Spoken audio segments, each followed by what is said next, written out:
අයිබෝන් හැමෝම හොඳින් ඉන්නව නේද? ඉතින් ඔන්න හරිම දවසට හරිම වෙලාවට අලුත් පාඩමක් අරන් ආවා මගේ හැම යාළුවෙක්ටම. ඉතින් අද මම කියලා දෙන්න යන්නේ STREAMLINE, ඒ වගේම word it, ඒ වගේම seek කියන මෙන්න මේ වචන තුන දාලා කොහොමද ලස්සනට වාක්‍යයක් හදන්නේ කියන එක. STREAMLINE, word it, ඒ වගේම seek කියන ඔන්න ඔය වචන තුන. ඉතින් මේ වචන තුන ගොඩාක් වෙලාවට මේ දවස්වල ඇහෙන වචන තුනක්. හැබැයි ගොඩාක් කට්ටිය දන්නේ නැහැ මේක දාලා කොහොමද ලස්සනට වාක්‍යයක් හදන්නේ කියන එක. වාක්‍ය තුනක් අරගෙන මම මේ වචන තුන පැහැදිලි කරන්නම්. මෙන්න මේ විදිහට තමයි මේ වචන තුන දාලා ඉංග්‍රීසි වාක්‍යයක් ගොඩනගන්නේ කියලා. ඉතින් මේ වාක්‍යවලදී මේ වචන තුන විතරක් නෙමෙයි. හොඳට මතක තියාගන්න ඕනේ. මේ වචන තුන විතරක් නෙමෙයි. මේකේ තියෙන අනිත් වචන ඉගෙන ගන්න, ඒ වගේ මේකේ තියෙන පැටර්න්ස් ඉගෙන ගන්න, මේවා කොහොමද අපි ඉංග්‍රීසි කතා කරනකොට භාවිතා කරන්නේ කියලා ඉගෙන ගන්න. පැසිව් වොයිස් වාක්‍ය දාලා ඉංග්‍රීසි කතා කරන්නේ කොහොමද? අන්නේ හැම දෙයක්ම ඔළුවට ගන්න. මේ උගන්වන දේ විතරක් නෙමෙයි. මේ උගන්වන දේ ඇතුලේ ගොඩාක් දේවල් වෙනම ඉගෙන ගන්නත් තියෙනවා. තේරුණාද? හැබැයි අනිත් දේ ප්‍රධාන වශයෙන්ම මතක තියාගන්න ඕනේ මේ මම කියලා දෙන දේවල් වලට විතරක් සීමා වෙන්න එපා. තව YouTube channels තියෙනවා. ලංකාවේ තව ගුරුවරු කරන ඕන තරම් YouTube channels තියෙනවා මේ ඉංග්‍රීසි ඉගෙන ගන්න පුළුවන්. ඉතින් ඒ වලට යන්න. ඒ වලින් තව දේවල් ඉගෙන ගන්න ඕනේ. තේරුණාද? පුළුවන් තරම් දැනුම වැඩි කරගන්න. ඉතින් එහෙනම් දැන් බලමු කොහොමද මේ වචන දාලා දිග වාක්‍ය හදන්නේ කියන එක. ඉතින් මේකෙදි මම සිංහල තේරුම මේ ඩිස්ප්ලේ එකේ දාන්නේ නැහැ. ඉංග්‍රීසි sentence එක විතරක් මම ඩිස්ප්ලේ එකේ දාන්න. මම සිංහලෙන් කියලා දෙන්න කොහොමද මේක තේරුම් ගන්න ඕනේ කියන එක වචනෙන් වචනේ පැහැදිලි කරන්න. ඉතින් අපි බලමු මුලින්ම කොහොමද මේ seek කියන වචනේ දාලා වාක්‍යයක් හදන්නේ කියන එක. ලේසියෙම. ඉතින් මේවා දිගයි. හරි. නමුත් සරලයි හරියට තේරුම් ගත්තොත්. තේරුණාද? බලමු එහෙනම් මොකද්ද පළවෙනි වාක්‍යය කියලා. පළවෙනි වාක්‍ය විදිහට තියෙන්නේ ශ්‍රී ලංකා police is seeking. මේ seeking බලමු මේකේ ඉස්සරහට අදහස ඔයගොල්ලන්ටම තේරුම් ගන්න පුළුවන්. හරි. පොඩ්ඩක් ඉස්සරහට බලමු මොකද්ද වෙන්නේ කියලා. ශ්‍රී Lanka police is seeking public assistance to locate and arrest the main suspect responsible for the triple murder in Panadura. ඉතින් මේකේ ඔයගොල්ලන්ට තේරෙනවා මේ මොනවා ගැනද මේ කියන්නේ කියලා. triple murder එකක්. මේ කොහෙද වෙලා තියෙන්නේ? පානදුර. හරිද? suspect. මීට කලින් මම ඕන තරම් මේව කියලා දීලා තියෙනවා. අපි බලමු ශ්‍රී Lanka police is seeking public assistance. මේ public assistance කියන්නේ මොකද්ද? public කියන්නේ මහජන කියන අදහස. හරි, මහජනතාවට. right? public assistance. assistance කියන්නේ මොකද්ද මේ? උදව්ව, සහාය, මහජන සහාය. මේ seek කරනවා, පතනවා, බලාපොරොත්තු වෙනවා, ඉල්ලනවා. අන්න ඒ වගේ අදහසක් තමයි ඔතන එන්නේ. ඔන්න ඔය seek කියන වචනේ ඔන්න ඔය meaning එක වෙන විදිහට අපිට පාවිච්චි කරන්න පුළුවන්. seeking public assistance, මහජන සහාය පතනවා. ඔන්න ඔහම අදහසක් තමයි ඔතනදී ගන්න පුළුවන්. දැන් තේරෙනවද මේ seek කියන වචනේ දාන්න පුළුවන් තැනක් තමයි මෙන්න මේක. මේ වාක්‍යය ඉගෙන ගන්න. ශ්‍රී Lanka police is seeking public assistance. මහජන සහාය පතනවලු කවුද? ලංකාවේ පොලිසිය. හරි. ශ්‍රී Lanka police is seeking public assistance මොකටද? දැන් ඔන්න seek කියන වචනේ දැනගත්තා. ඒකෙන් පස්සේ ඉගෙන ගන්න වාක්‍යයේ ඉතුරු කොටස බලමු. ශ්‍රී Lanka police is seeking public assistance to locate. locate කරගන්න කියන හොයා ගන්න කියන අදහස, right? to locate හොයා ගන්න and arrest හොයා ගන්න. ඒ වගේම arrest කරන්න, අත්අඩංගුවට ගන්න. කාවද? the main suspect. the main suspect. suspect කියන්නේ සැකකාරයා කියන අදහසනේ. the main suspect ප්‍රධාන සැකකරුව. හරි, the main suspect ප්‍රධාන සැකකරුව අත්අඩංගුවට ගන්න. ඒ වගේම හොයාගෙන අත්අඩංගුවට ගන්න කියන අදහස මෙතන එන්නේ. ප්‍රධාන සැකකරුවව හොයාගෙන අත්අඩංගුවට ගන්න ශ්‍රී ලංකාවේ පොලිසිය මහජන සහාය පතනවලු. මේ මොන සැකකාරයා ගැනද කියලා තමයි ඊට පස්සේ කියන්නේ. the main suspect responsible වග කිය යුතු මේ සැකකරුව වග කියනවනේ මොකටද? for the triple murder. ත්‍රිත්ව ඝාතනයට. for the triple murder in Panadura. ඒ කියන්නේ මේ පානදුරේ උන ත්‍රිත්ව ඝාතනයක 3 දෙනෙක්ව ඝාතනය කරලා තියෙනවා. ඉතින් මෙන්න මේ ඝාතනයට වග කියන්න ඕන සැකකරු තමයි මෙන්න මෙයා. ඉතින් මේ සැකකරුවව අල්ලගන්න මහජනතාවගේ සහාය පතනවා. කවුද? පොලිසිය. ලංකාවේ පොලිසිය. ශ්‍රී Lanka police is seeking public assistance. ඔන්න මම හිතනවා ඕකෙන් ඔයගොල්ලෝ ඉගෙන ගන්න ඇති මේ seek කියන වචනේ කොහොමද ලස්සනට පාවිච්චි කරන්න කියලා. මෙන්න මේ වගේ තැනකදී හරි පිළිවෙලට ලස්සනට මේ වචනේ පාවිච්චි කරලා ඔයගොල්ලන්ට ලස්සන වාක්‍යයක් ගොඩනගන්න පුළුවන්. ඉතින් මේ වාක්‍යවල මීනින් එක නම් ඇත්තටම ලස්සන නෑ. ඝාතන ගැන ඒ වගේම සැකකරුවෝ ඒ වගේ දේවල් කියන්නේ. නමුත් ඉතින් මේ වගේ වාක්‍යයක් කියන්න ඉගෙනගෙන ඉන්නත් ඕනේ. ඉතින් ඒකයි මේ වගේ දේවල් මේ එදිනෙදා ඇහෙන මේ දවස්වල ඇහෙන දේවල් මම මේ ඉංග්‍රීසි උගන්වන්න පාවිච්චි කරන්නේ වාක්‍ය විදිහට. තේරුණාද? මම හිතනවා ඔක තේරෙන්නේ නැති කියලා. අපි බලමු ඊළඟ වාක්‍ය මොකක්ද කියලා. ඊළඟට මම උගන්වන්න යන්නේ මේ verdict කියන වචනේ. දැන් මේ verdict කියන්නේ මොකද්ද? තීන්දුව කියන අදහස තමයි මේ verdict කියන වචنين එන්නේ. හරි. අපි බලමු මොකද්ද වාක්‍ය කියලා. The verdict was delivered by a 2/3 majority in the court. 2/3 මේක කියන්න ඕනේ 2/3 නෙමෙයි 2/3 s එකක් කියන්න ඕනේ 2/3 majority in the court. court කියන්නේ මොකද්ද මේ? උසාවිය කියන අධිකරණය, උසාවිය අධිකරණය කියන අදහසනේ.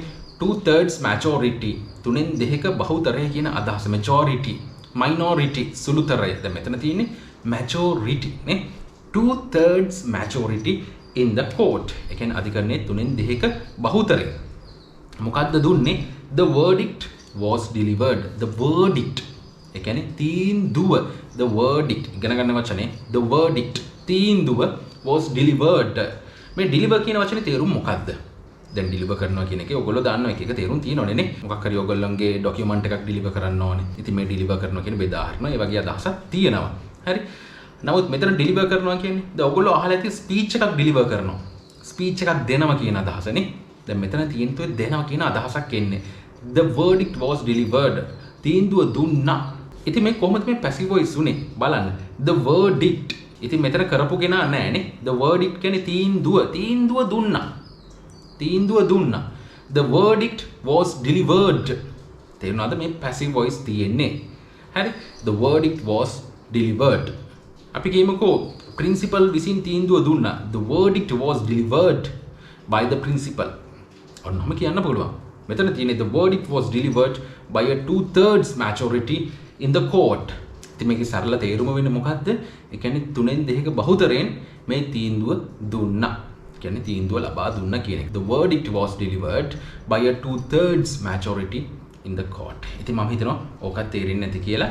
මෙන්න මෙහෙමයි මේ verdict කියන වචනේ use කරන්න ඕනේ. ඉතින් මෙතන passive voice එකක් තිබ්බේ. The verdict was delivered. බලමු එහෙනම් තුන්වෙනි එක. මේ streamline කියන වචනේ කොහොමද පාවිච්චි කරන්නේ කියලා. මේ අද මම මේ කියලා දෙන පළවෙනි සැරේ නෙමෙයි මේ වචනේ. මීට කලින් ඕන තරම් මේ වචනේ මම කියලා දීලා තියෙනවා. තේරුණාද? මේ streamline කරනවා කියන්නේ විධිමත් කරනවා. අන්න ඒ වගේ අදහසක් තමයි එන්නේ. බලමු වාක්‍ය කොහොමද තියෙන්නේ කියලා. He has issued. ඔහු නිකුත් කළා තියෙනවා. මේක active the passive voice the? active voice the passive voice the? He has issued කරපු කෙනා ඉන්නවනේද? He has issued. ඒ කියන්නේ ඔහු නිකුත් කළා තියෙනවා. මොනවද?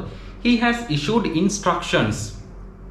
උපදේශ නිකුත් කළා තියෙනවා කියන අදහස. Instructions නිකුත් කළා තියෙනවලු. He has issued instructions. මොකටද? To streamline. ඔන්න ඉගෙන ගන්න වචනේ to streamline විධිමත් කරන්න උපදේශ ඔහු නිකුත් කළා තියෙනවලු. මොනව විධිමත් කරන්නද? The process of responding to letters. The process. මේ process එක. ඒ කියන්නේ මේ ක්‍රියාවලිය responding to letters. ලියුම් වලට ඒ වගේම emails and phone calls. මේ phone call වලට, ඒ කියන්නේ දුරකථන ඇමතුම් වලට, ලිපි වලට, ඒ කියන්නේ ලියුම් වලට, ඒ වගේම emails වලට උත්තර දෙන ක්‍රියාවලිය විධිමත් කරන්න. Responding to letters, emails and phone calls addressed. ඒ කියන්නේ address කරනවා කියන මෙතන යොමු කරනවා කියන අදහසක් එන්නේ. Address to government institutions. ඒ කියන්නේ රාජ්‍ය ආයතන වලට යොමු කරන දුරකථන ඇමතුම්, emails, ඒ වගේම ලියුම් වලට ප්‍රතිචාර දැක්වීම, ඒ කියන්නේ respond කිරීමේ ක්‍රියාවලිය process එක විධිමත් කරන්න, streamline කරන්න ඔහු උපදෙස් දීලා තියෙනවා. ඔහු instructions දීලා තියෙනවා කියන අදහස. He has issued instructions to streamline the process of responding to letters, emails and phone calls addressed. මේක ඉගෙන ගන්න මේ address කරනවා කියන්නේ address කියන එක ඔයගොල්ලෝ දන්නවා කොහොම. ඒ කියන්නේ ලිපිණයට කියන්නේ address කියලා. ඒ කියන්නේ දැන් කොහෙට හරි එවන, ඒ කියන්නේ ලියුමක් එවනවා නම් හරිද කොහෙද address කරලා තියෙන්නේ. අන්නේ අදහස එනවා. ඒක තේරුම් ගන්න ඕනේ. Addressed to government institutions. ඉතින් මේ හැම වචනෙම meaning එක ඉගෙන ගන්න ඕනේ. දැන් මම අද උගන්වන්නේ වචන තුනක් කියලා මුලින්ම කිව්වා. ඉතින් ඒ විදිහට ඒ වචන තුන විතරක් ඉගෙනගෙන වැඩක් තියනවද? නැහැ. පුළුවන් තරම් හැම වචනයක්ම ඉගෙන ගන්න. මම මේ කියලා දෙන හැම දෙයක්ම හරියට ඔළුවට දා ගන්න ඕනේ. මේ වාක්‍ය ප්‍රැක්ටිස් කරන්න. මේ වාක්‍ය වලට තව අලුත් වචන දාන්න ඕගොල්ලෝ. කොහෙන් හරි ඉගෙන ගන්න අලුත් වචන මගේ වීඩියෝස් වලින් එන්න පුළුවන්, වෙන ගුරුවරුන්ගේ වීඩියෝස් වලින් එන්න පුළුවන්. ඒක ඉගෙනගෙන මේ වචන පාවිච්චි කරලා මේ වගේ ලස්සන වාක්‍ය ක්‍රියේට් කරන්න. ක්‍රියේට් කළා මේවා හැමෝමත් එක්ක ස්පීක් කරන්න. කතා කරන්න. එතකොට මේවා හොඳටම ඔළුවට යනවා. මතක තියාගන්න එක මේවා කවදාවත් හරියටම කතා කරන්න පුළුවන් වෙන්නේ නැහැ එකපාරට. හරි? ඒ කියන්නේ හරීම විදිහට, ඒ කියන්නේ කිසිම මිස්ටේක් එකක් නැතුව අපිට මුලින්ම කතා කරන්න පුළුවන් කමක් හම්බ වෙන්නේ නැහැ. මේවා මුලින්ම ප්‍රැක්ටිස් කරන්න broken english විදිහට. හරිද? broken විදිහට කතා කරන්න. හැමදාම මම ඔබ කියනවානේ. ඒ විදිහට කතා කරොත් ඔයාලට දවසක පුළුවන් ලස්සනට හරියට හරි පිළිවෙලට ඕනම දෙයක් ඉංග්‍රීසියෙන් කතා කරන්න කිසිම වැරද්දක් නැතුව. තේරුණාද? ඉතින් ඔන්න ඔය දේවල් ටික ඔළුවේ තියාගන්න. මම හිතනවා අද මම මේ කියලා දුන වාක්‍ය තුන ඔයගොල්ලන්ට හොඳටම ඔළුවට යන්න ඇති කියලා. ඉතින් මේවල මොනවා හරි දෙයක් අහගන්න තියෙනවා නම් සඳන් ගහරුවාද උදේ 11යි දවල් 1යි අතර මට කෝල් එකක් දෙන්න පුළුවන්. මට පුළුවන්කමක් තිබ්බොත් මම ආන්සර් කරලා මම දන්න දේවල් හැමෝටම කියලා දෙනවා. මාත් මේ හැම දෙයක්ම දන්න කෙනෙක් නෙමෙයි.